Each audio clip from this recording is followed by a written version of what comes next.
Pourquoi la diversification est aussi importante pour les investissements? Beaucoup de monde sous-estime la diversification. Il faut vraiment que vous entriez dans votre crâne que sans diversification, malheureusement, vous n'irez pas bien loin. Et vraiment, je suis navré pour tous ceux qui ont fait un investissement all-in sur une crypto en mode x1000, to the moon, incroyable. C'est pas du tout comme ça que ça fonctionne si vous voulez devenir réellement riche. Et gros disclaimer, ça n'arrivera pas non plus en un mois.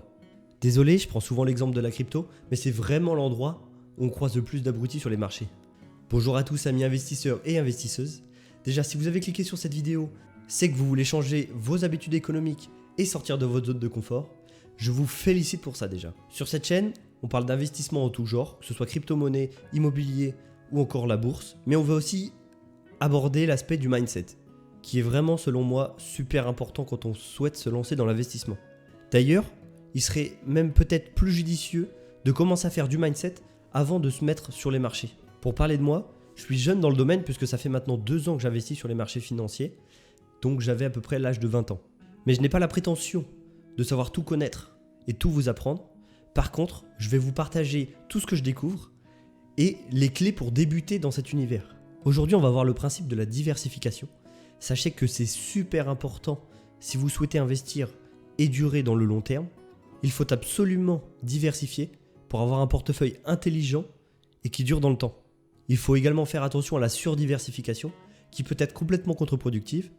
On verra ça un peu plus loin dans la vidéo et vous comprendrez mieux comment ça se passe. Restez bien jusqu'à la fin puisque cette vidéo sur la diversification est vraiment très importante pour la stratégie de votre portefeuille, que ce soit boursier ou crypto.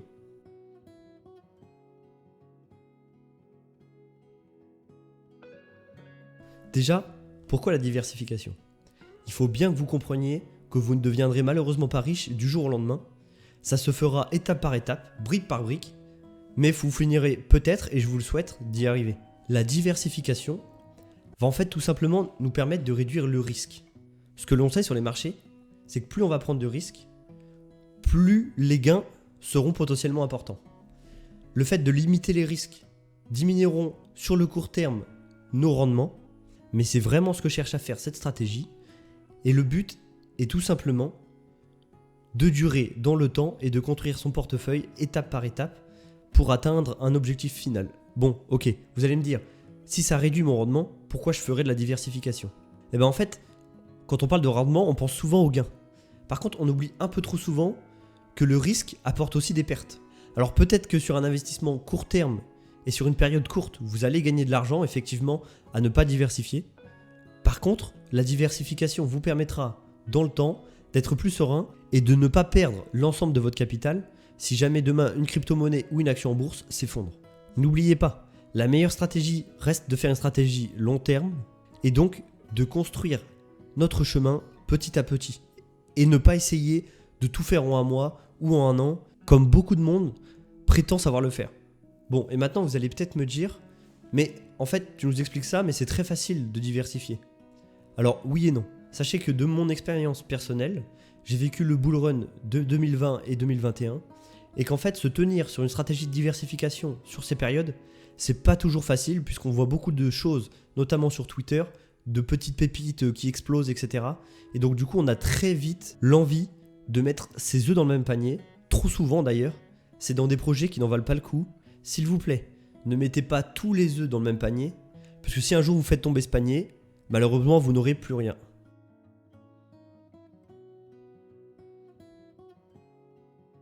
Ok, maintenant, comment bien diversifier ses investissements? C'est super important. Alors, il existe plusieurs manières pour ça. La première, ça peut être de se diversifier dans les marchés. Par exemple, vous investissez actuellement principalement dans le monde de la crypto-monnaie et des blockchains. Ok, très bien, ça reste votre marché principal. Par contre, pensez à vous diversifier également, par exemple, sur le marché primaire, comme par exemple avec le crowdfunding, ou encore sur le domaine de la bourse, avec des obligations et des actions, ou encore dans l'immobilier. C'est d'ailleurs selon moi la meilleure stratégie de diversification puisqu'on va complètement changer de marché.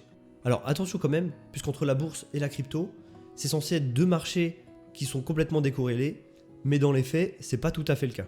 Je dirais même que la plupart du temps, ce sont des marchés qui sont corrélés. Donc attention à ça. Ok, maintenant vous me dites, j'investis principalement dans l'immobilier et je souhaite me diversifier dans l'immobilier. Mais en fait, il y a plein de manières de faire. Par exemple, vous pouvez vous diversifier géographiquement. Ce qui fait que si un jour, il y a une catastrophe naturelle, une inondation ou un ouragan par exemple, eh ben, tous vos biens immobiliers ne seront pas dans la même zone géographique ou dans le même pays. Et donc du coup, vous serez diversifié géographiquement. En bourse par exemple, vous pouvez vous diversifier en changeant de secteur d'activité. Je ne sais pas, si principalement vous investissez dans des actions technologiques, eh bien peut-être que vous pouvez vous diversifier dans des ETF ou encore sur le domaine de la science, de l'immobilier coté en bourse, ou par exemple changer un petit peu du secteur technologique traditionnel et partir sur l'IA qui est vraiment une niche très importante en ce moment. En crypto, c'est très simple de se diversifier puisqu'on a des jetons sur des blockchains, on a des jetons pour de la DAO, pour de la DeFi, on a aussi des fan tokens qui sont apportés par Chiliz, on a également des projets de Layer 2, 3. Dites-vous que comme en bourse, il y a énormément de secteurs d'activité sur le marché des crypto-monnaies. Il faut donc vous intéresser aux marchés principaux qui vous intéressent et investir sur les projets qui vous semblent vraiment intéressants. Il y a quelque chose dont je veux vous parler avant de continuer cette vidéo, c'est qu'on parle souvent du duo risque-rendement, mais on oublie trop souvent la notion du temps. Puisqu'en effet, le temps va nous permettre de réduire notre risque, mais ne va pas pour autant réduire notre rendement. En long terme, puisqu'effectivement, si on prend des rendements court terme, les stratégies long terme ne sont pas du tout efficaces. Mais il faut bien prendre en compte cette notion du temps, c'est-à-dire que le temps réduira notre risque et sur le long terme ne réduira pas forcément notre performance puisqu'on a moins de chances de faire des pertes que si on fait des stratégies court terme en permanence. Ok, je vous ai parlé de diversification, c'est génial, il faut impérativement que vous le fassiez. Par contre, faites attention à la surdiversification.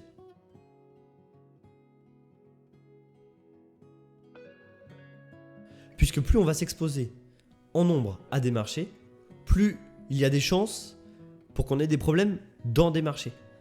Je sais pas, par exemple, prenons un exemple. On va parler d'FTX et de la plateforme de l'exchange qui s'est complètement écroulée. Eh bien en fait, si vous étiez surdiversifié dans le monde de la crypto, il y avait de grandes chances que vous ayez le token FTX. Et donc du coup, de par cette surdiversification, vous avez été exposé à la chute de la plateforme. Vous voyez un petit peu la notion ? C'est-à-dire qu'il faut vraiment diversifier, mais pas trop non plus.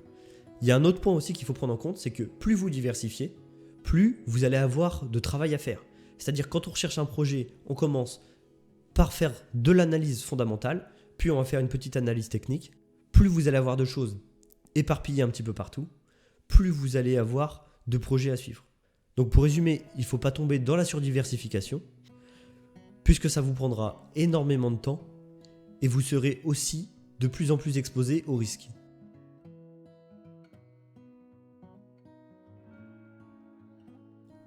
Le challenge est donc de trouver le juste milieu entre les deux.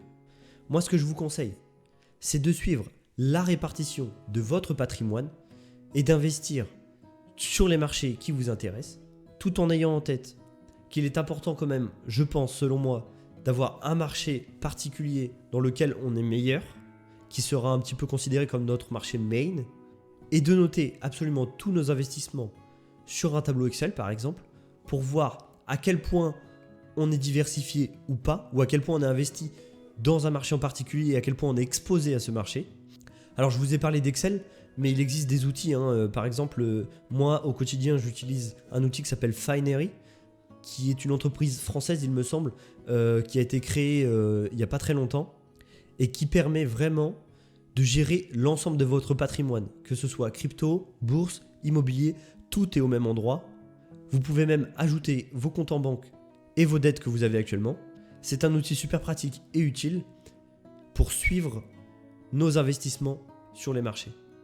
Ok, j'espère que vous avez aimé cette vidéo. J'ai essayé de changer un petit peu ma façon de faire. Je vous invite à vous abonner à la chaîne YouTube, lâcher un petit pouce bleu, pensez à activer la cloche des notifications, c'est super important. N'hésitez pas aussi dans les commentaires à me partager vos stratégies de diversification, ça m'intéresse grandement. Et je vous dis à bientôt, on va se retrouver pour une nouvelle vidéo. Ciao!